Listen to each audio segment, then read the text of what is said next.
Hello and welcome to another episode of GM Talks. Last night there was the final round in the European Championship, and of course that's always very tense when you're just fighting for one of the 23 places at the World Cup. And a lot of people didn't make it. Unfortunately, the Danish player Jonas Bjerre did not make it. And also, I'm a little sad to say that Rasmus Svane didn't make it. But his brother Frederik Svane did, and Grandelius did. That's the sort of the players I'm especially interested in, even though I'm not the national coach anymore. We're gonna see a interesting game. By the way, Sarana won the championship. He's playing under FIDE flag, and of course that's a little bit weird. It gets even weirder. Of course, he's from Russia. And you should. The thing is, Russia has actually left the European Chess Union, so they are now part of Asia. Of course, a lot of big part of Russia is geographically in Asia, but most of the Russians, they live in the European part, so it's a little bit strange. But of course, this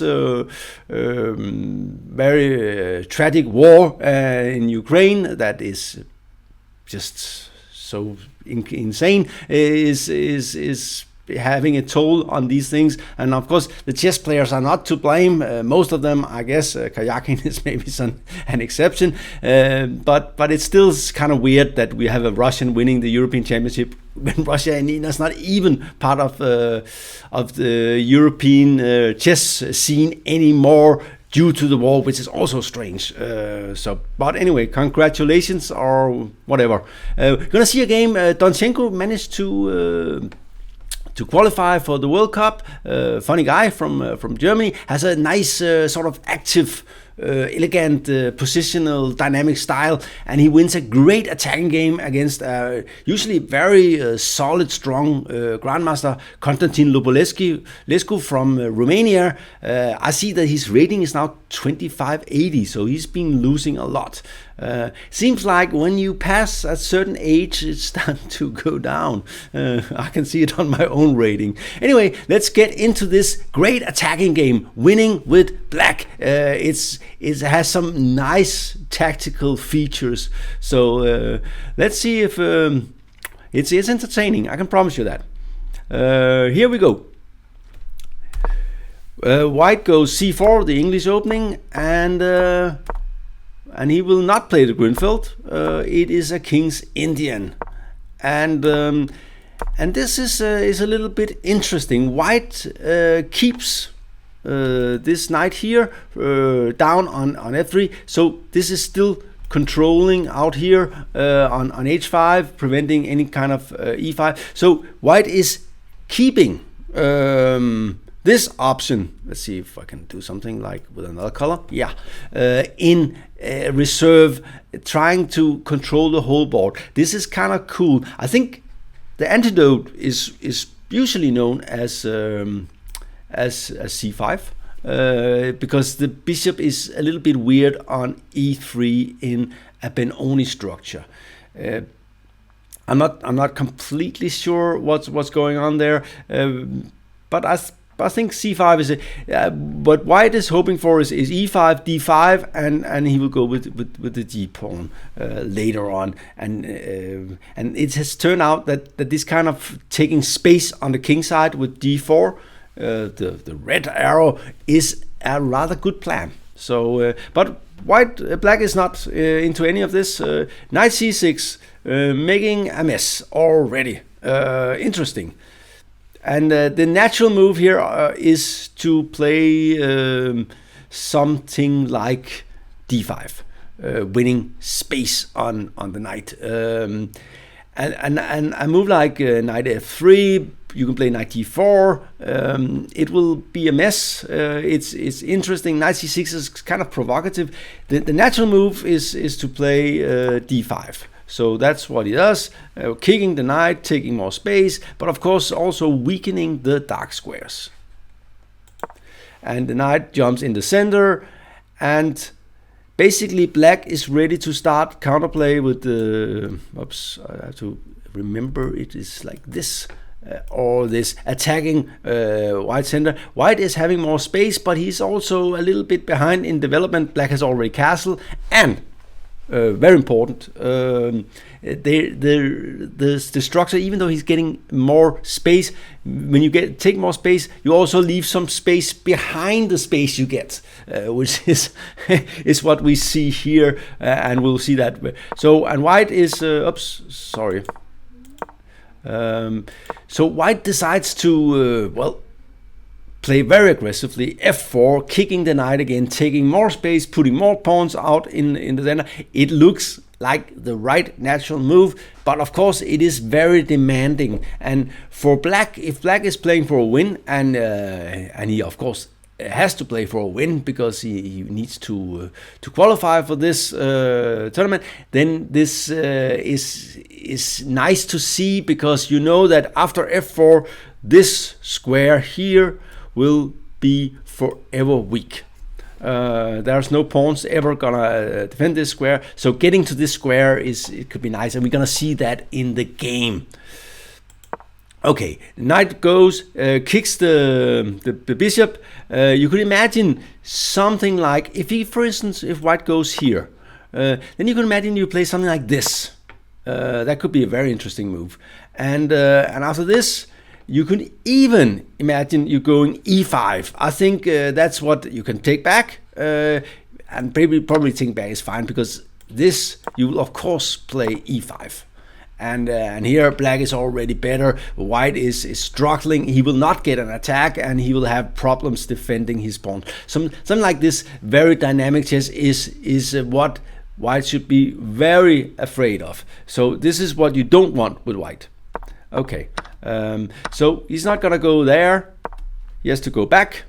And of course, losing this bishop here is a disaster. So you cannot just defend it. Then this guy down here, that guy will just be a monster, the bishop on d7. So bishop go back, and white is more or less ready to win a piece here. That's actually the threat. If black does nothing, white will go h3, g4, and g5, and this guy here, that guy will be trapped, right? So be careful here. So black plays this move immediately. That's very interesting, and you could argue that h3 is not a bad move here. Just threatening d4. He has to find a way to avoid this, because the knight here on d8 is, for instance, I kind of like this move. Just threatening to go here, and then one of the knights will be lost in this way. I'm not sure it's the perfect, but it makes sense. It's not a bad move. Anyway, knight e4, knight f3, c6, attacking the center, of course. a4, white is playing a lot with his pawns, and take. And here, this is a very strange situation in the game, because there are like two ways to take back, with the e pawn and with the c pawn. So what does theory say about this? Theory says that you should always take towards the center, unless there's a very, very good reason not to do so. And here there is no very good reason not to do so. Actually, there's a very good reason to do so. That is that you have some weakened pawns here, and it actually gets worse when the e pawn disappear, because this guy will get into the game, and we're gonna see that in the game. So he took with the pawn. Very big mistake, I think, and on principle, just crazy move. You have to take with the c pawn. There's nothing like this, and we have an interesting position. This knight is very weird here. Now this controls it, and we will have a interesting struggle. Black will probably play something like this, trying to provoke more stuff, and I don't know. this is an interesting position, very unclear. I think I would prefer to be black, but I think on the other hand, if white plays well, he will not lose this position. Instead,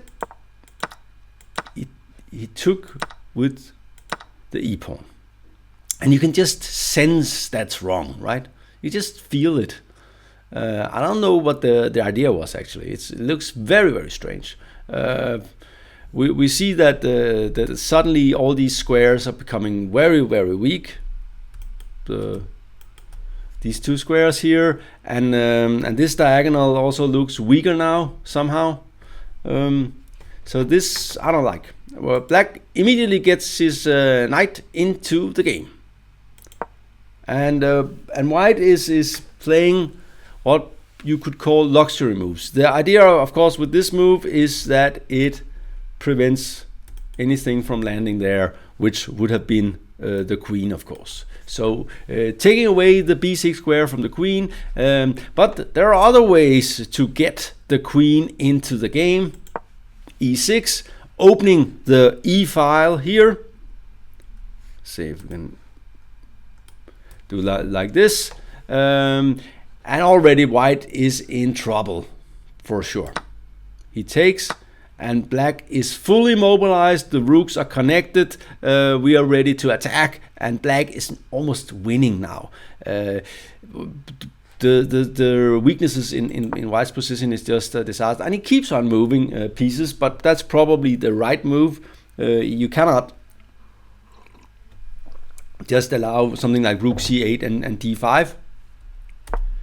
And black doesn't waste tempo, and of course white did get some bishop pair, and here white has probably improved a little bit the position, because he has some chances of controlling the white squares. He's doomed on the black squares more or less, so you hope that no damage will happen there, but it will.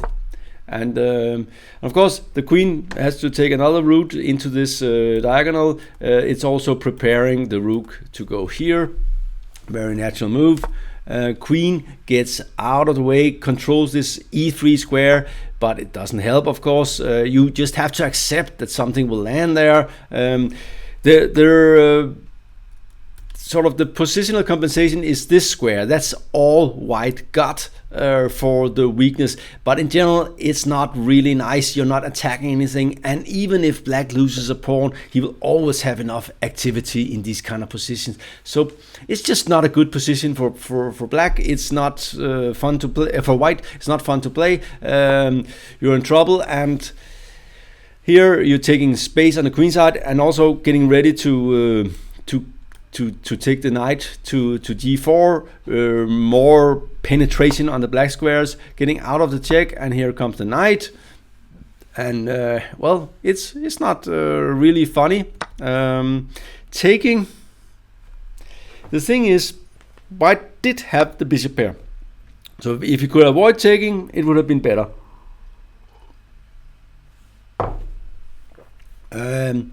It's natural to get rid of that knight. You're afraid of stuff here, you're afraid of stuff here, you're afraid of stuff here, and in general this bishop is not doing much, but still it's a bishop, and it covers squares. It covers white squares. It covers this square, it covers this square, it actually covers this square, this square, this square, and this square, and so on. So black cannot use those squares due to the bishop. So taking, dangerous. Also we see this is now an issue, the H file.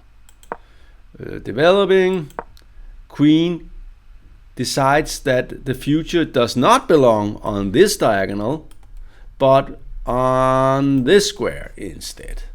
So he's getting ready for this move, and maybe white should play g3 here, avoiding the queen coming up close to the kill zone, as Ogod would call it. So g3 is maybe the best move. Still, it does not inspire confidence. Black will try to do, I don't know. You'll try to get the queen into some diagonal here. You could even argue for something like this, actually. Because white has to block the diagonal, and I don't know. This looks unpleasant. He did not play d3. He played knight d5, and that's what you can call a knight with a view.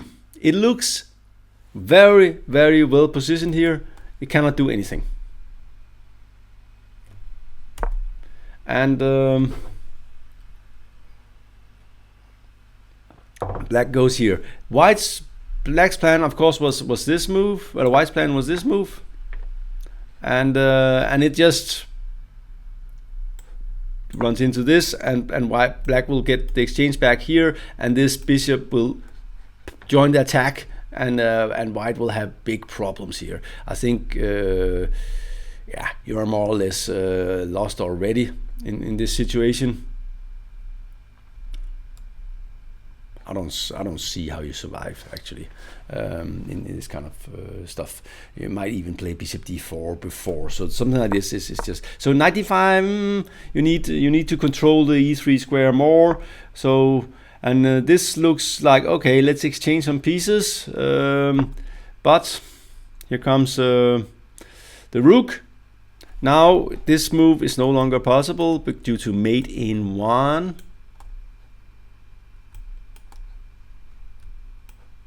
On h2, with the rook also coming this way, and white tries to, I don't know what white to do. I don't think white can do anything actually here, but at least he can sort of get out of the pin, and black takes the bishop, and it's of course very, very unpleasant. And here white makes a rather big mistake, maybe this move, which loses more or less instantly. So let's see what's going on here. Well, what do black play here? It's the kind of move that is, I think it's very natural to see it somehow. King g7. You just realize, okay, the rook is coming here, and I'm gonna mate you here, and here, and here. So what now? Well, the threat is mate in 1 on h2. If white were to take here on e2, which I think is something he's probably in time trouble, you take, and then the important move here is here to push the king back, and then take away the escape route, and it will be made in 2 moves, I think.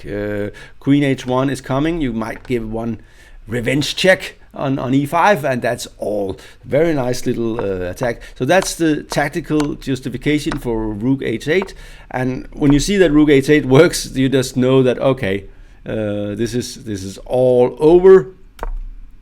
Ace3, that was sort of defending without a helmet. Of course, everything wins here, but this is straightforward. Again, you cannot take here due to check, and a next move is knight d3 mate. So you have to take back, but or because there's a threatening rook takes d3, knight d3, and so on.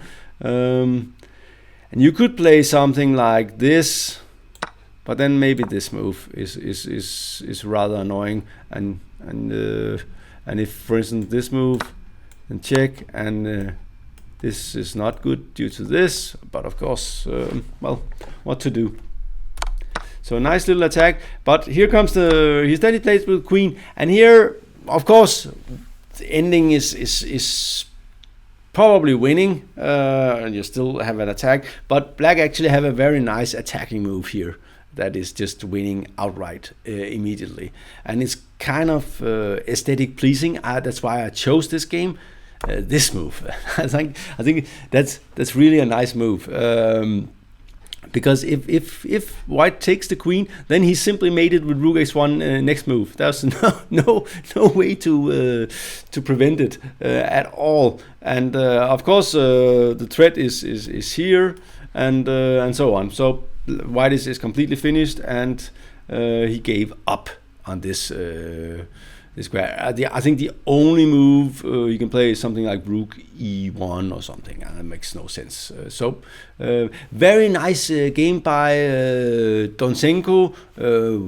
Winning with black is like provocative knight moves, and then starting an attack in this way. And you could say that white was having it coming a little bit, because he was playing a lot of luxurious moves. Like it seems this raid with the a pawn was a little bit over the top. Taking back on d5 with the e pawn was also asking for trouble. So he had it coming, but very nice game by Donchenko, and I think you can learn a lot about attacking from this game. This was GM Talks, and I'm glad to be back. I think our technical staff is really pulling it together now, and we will have more videos in the future, also in more GM Talks style, with domination and positional games and stuff like that. Thank you for watching. This is Suneberg Hansen from GM Talks.